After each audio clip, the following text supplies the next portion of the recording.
It is such an honor to be in this room. Thank you.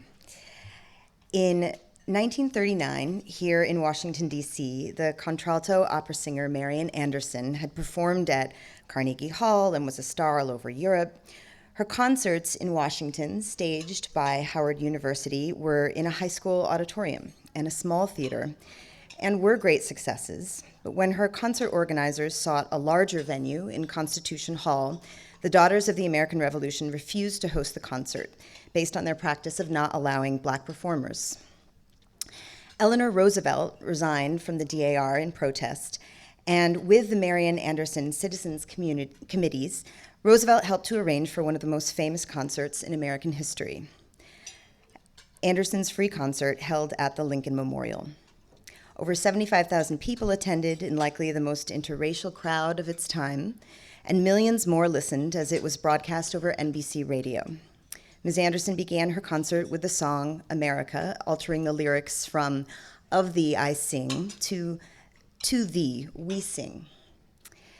Eleanor Roosevelt commented later, "The basic thing which I think we must keep our eyes on is the preservation of democratic principles." I tell this story because throughout the American experiment with democracy, we have seen that democracy operates on custom just as much as on official laws.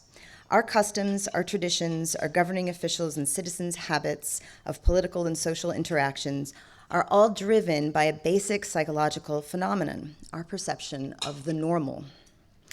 Our perceptions of the normal, that is, what is common or desirable to do or think in the United States, can be remarkably sticky.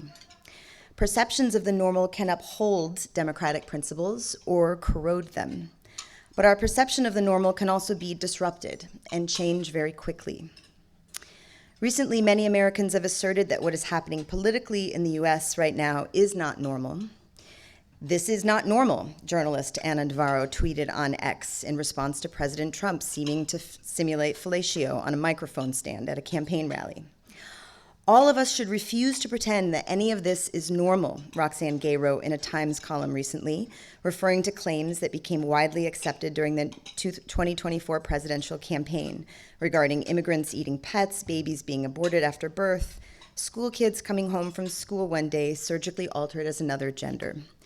Whatever their reasons for voting for Trump, more than half of all American voters this month decided that Trump and his assertions about our society, our elections, about fascism and our democracy was normal or normal enough. As a psychologist, I study the power of the normal, and specifically how our perception of the normal is a force I would characterize as social gravity, pulling our behaviors and ideas toward what we perceive to be common and desirable in our social worlds. But I also study the sources of our perception of the normal. To change what we perceive as normal, we must notice new behaviors within our social networks, groups of people interacting toward an alternative common goal, new stories about our local social worlds, widespread reactions to status quo leadership, and increasingly, new signs from the AI tools we query for advice and guidance. Perceptions of the normal have been disrupted and shifted many times during the American experiment with democracy. And I would argue that we need to better understand the social science of making a new normal if we are to deliberately build a better one. We are up against some serious obstacles.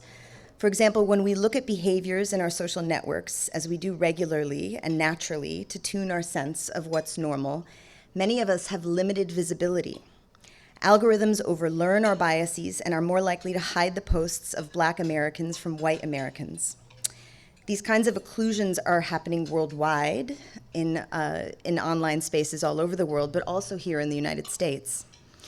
We also have limited visibility because many of us have an exaggerated sense of the enmity felt toward us by partisans on the other side of the political aisle. In authoritarian environments, people self-silence when their opinions are not widely shared or approved by political forces in power. And so the polity underestimates the extent of dissent in that country. Agreement with authoritarians becomes our new normal.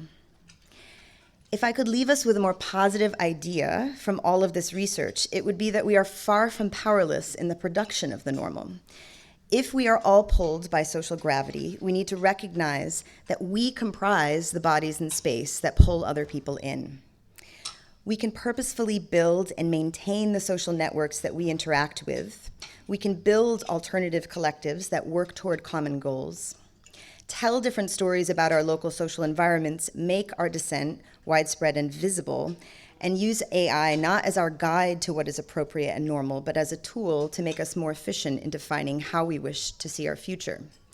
Social scientists have studied each of these tactics in efforts to normalize climate policy support, tolerance, anti-corruption behaviors, more economical ways to live, and ways to interact in person instead of online and in other ways. These are guides for how to do this. A short way to summarize many of these actions would be to once again change the lyrics from "of thee I sing" to thee we sing. Making a new normal requires an understanding of the collective and collective efforts to make new ideas and behaviors highly visible, to make democratic ideas and behaviors normal. Again, the American experiment will require a great deal of effort to support democratic principles and enshrine them as normal, but that is the work that has always been required of us.